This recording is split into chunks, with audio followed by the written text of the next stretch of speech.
प्रिय साथियों, आप सभी का हमारे YouTube चैनल पर हार्दिक स्वागत और अभिनंदन है। प्रिय साथियों, आज हम अध्ययन करेंगे कबीरदास जी के द्वारा बताए गए कुछ पदों पर चर्चा करेंगे और कबीर वाणी पर अपनी बातचीत रखेंगे। प्रिय साथियों, इस विषय पर व्याख्यान करने से पूर्व हम कुछ कबीर के विषय में जानने का थोड़ा प्रयास करते हैं। जैसा कि हम जानते हैं, जो संत कबीरदास हैं महाराज, यह भक्ति काल के समय में उत्पन्न हुए और भक्ति काल की निरूढ़ भक्ति धारा के ज्ञानाश्रय शाखा के प्रमुख संत कवि माने गए। कबीर के जन्म के विषय में बहुत सी उक्तियाँ मिलती हैं, लेकिन कोई भी प्रमाणिक साक्ष्य अभी तक ऐसा नहीं मिला है जिससे यह सिद्ध किया जा सके कि कबीर का वास्तव में जन्म कब हुआ। लेकिन मान्यताओं के आधार पे कबीर का जो जन्म है ना, 1398 ईस्वी माना जाता है।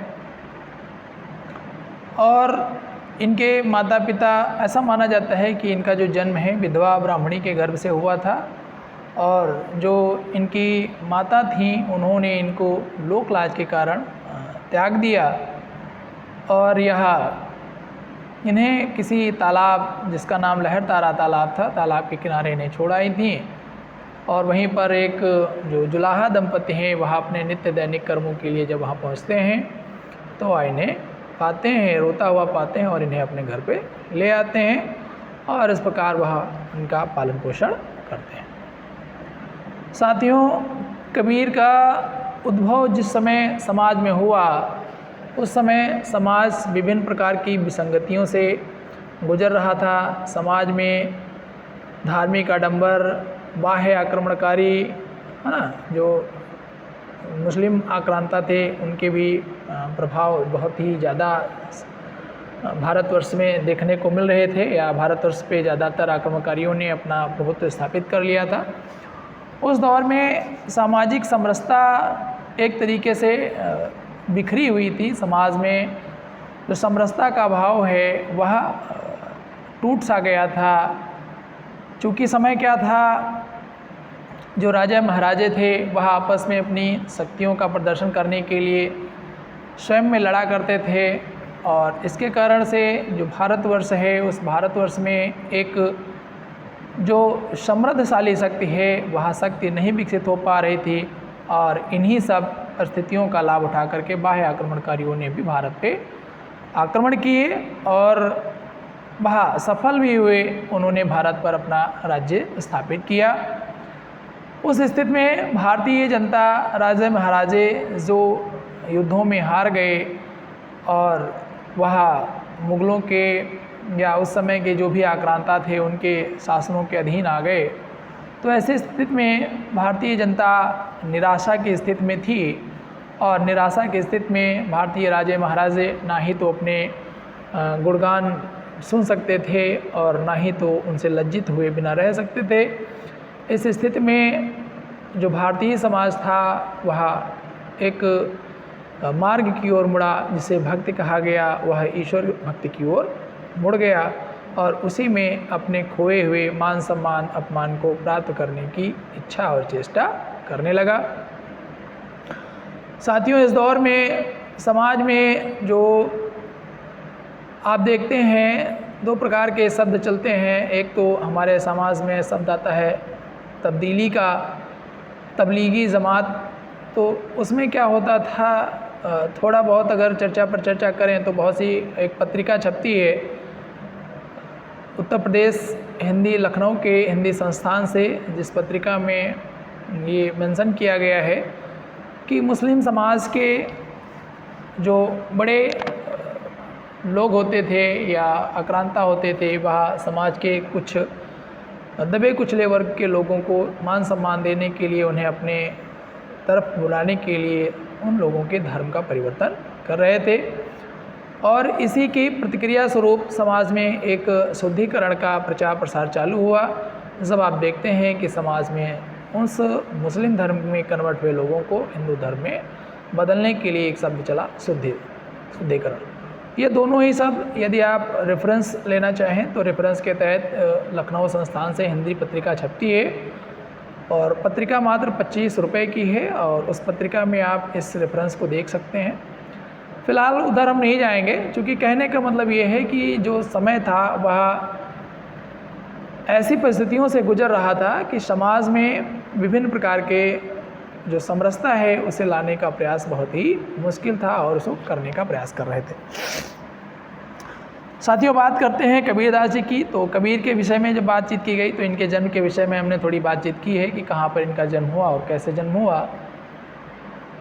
आगे बताया गया कि इनकी जो भाषा थी वह माना जाता है पंचमेल खिचड़ी थी, अर्थात ये इनकी भाषा में ब्रज, फारसी, उर्दू, है ना, और संस्कृत आदि के शब्द मिलते थे, अतः इनकी भाषा को पंचमेल खिचड़ी भी कहा जाता है।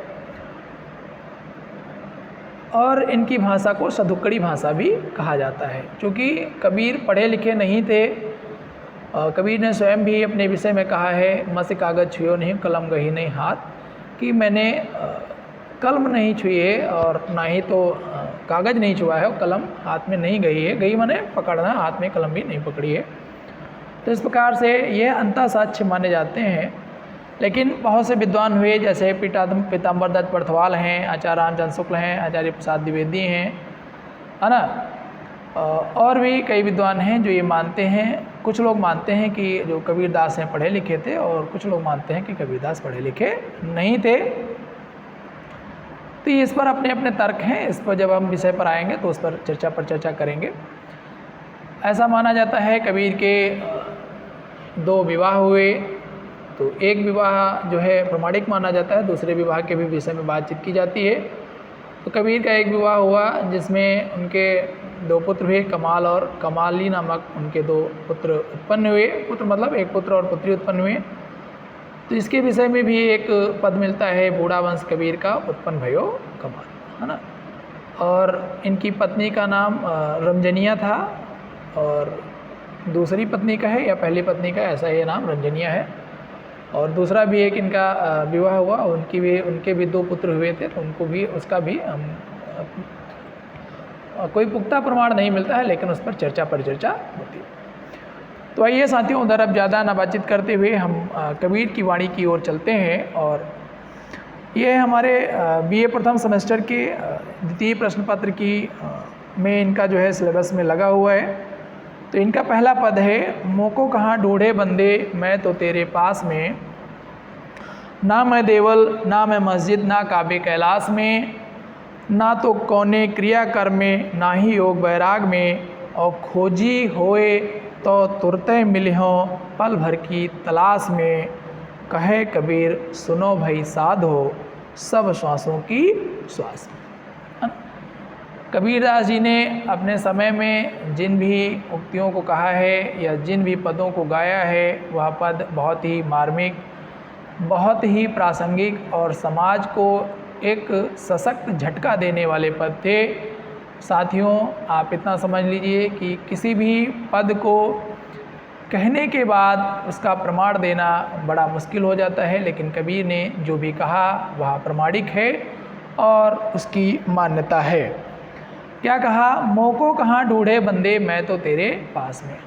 कबीर कहते हैं कि हे प्राणियों, हे साधु संतों, हे सज्जनों, साधु का मतलब सज्जन पुरुषों, समाज के लोगों, तुम मुझे कहाँ ढूंढ रहे हो? कौन? ईश्वर की बात करते हैं कि ईश्वर कहता है कि हे सज्जनों, तुम मुझे कहाँ ढूंढ रहे हो? मोको कहाँ ढूंढे बंदे मैं तो तेरे पास में, अर्थात जो परमपिता परमात्मा है, ईश्वर है, वह तुम्हारे पास ही बसता है। उसे आपको इस संसार में जगह जगह ढूंढने की आवश्यकता नहीं है। ना मैं देवल ना मैं मस्जिद ना काबे कैलाश में, ना ही तो मैं देवल अर्थात देवों के घर में हूँ, ना मैं मस्जिद में हूँ, ना काबे कैलाश में, और ना ही तो काबे में हूँ, ना ही तो कैलाश पर्वत पर हूँ।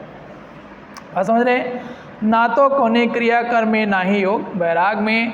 और हे सज्जनों, यदि आप मुझे प्राप्त करना चाहते हैं, मेरा सानिध्य प्राप्त करना चाहते हैं, तो ना तो कोने क्रियाकर्म, अर्थात ये जो विविध प्रकार के क्रियाकर्म है ना, बलि प्रथा है ना, पूजा पाठ, ये किसी क्रियाकर्म में मैं नहीं हूँ, ना ही योग वैराग में, और ना ही तो मुझे प्राप्त करने के लिए आपको योगी बनना है, ना ही तो अपना घर बार छोड़ना है, ना ही तो वैराग ग्रहण करना है। खोजी होए तो तुरते मिले हों पल भर की तलाश में। कहते हैं साथियों, हे सज्जन पुरुषों, हे साधुओं, यदि आप खोजी हैं, खोजी मतलब जांच करने वाले हैं, ढूंढने वाले हैं, मुझे प्राप्त करने की इच्छा रखने वाले व्यक्ति हैं, तो मैं आपको तुरंत ही मिल जाऊंगा। तुरंत मतलब अर्थात यदि आप प्रयास करें, थोड़े से प्रयास से ही मैं आपको मिल सकता हूँ, है ना। पल भर की तलाश में, पल भर की तलाश का मतलब साथियों, कहने का मतलब है कि यदि आप मुझसे लगन लगाएं, मेरे जो ईश्वर का मार्ग है, उस ईश्वर के मार्ग पर बताए हुए रास्ते पर अगर आप चलें तो आपको ईश्वर की सानिध्य प्राप्त हो जाएगा। कहें कबीर सुनो भाई साधो, सब श्वासों की श्वास में। और इस प्रकार कबीरदास जी कहते हैं कि वो जो परमात्मा है, परम पिता है, वह कहाँ है ना। सुनो भाई साधो, साधो मतलब केवल साधुओं की बात नहीं की गई है कि हम अपने आप को अगर साध लें, अपने आप को जगा लें, अपने आप में अगर जान लें, तो कहें कबीर सुनो भाई साधो, सब श्वासों की सांस में। हे प्राणियों, हे सज्जनों, मैं तो तुम्हारी सभी श्वासों की श्वास में हूँ, अर्थात तुम्हारे हर पल की क्रिया प्रतिक्रिया में मैं विद्यमान रहता हूँ। केवल और केवल तुम्हें सच्चे कर्म, सही रास्ता अपनाना है। क्रिया कर्म पाखंडवाद, कुरीतिवाद, आडंबरवाद, इन सब से दूर होना है, तभी मैं तुम्हारे सानिध्य प्राप्त होऊंगा या तो मुझे प्राप्त कर सकूँ।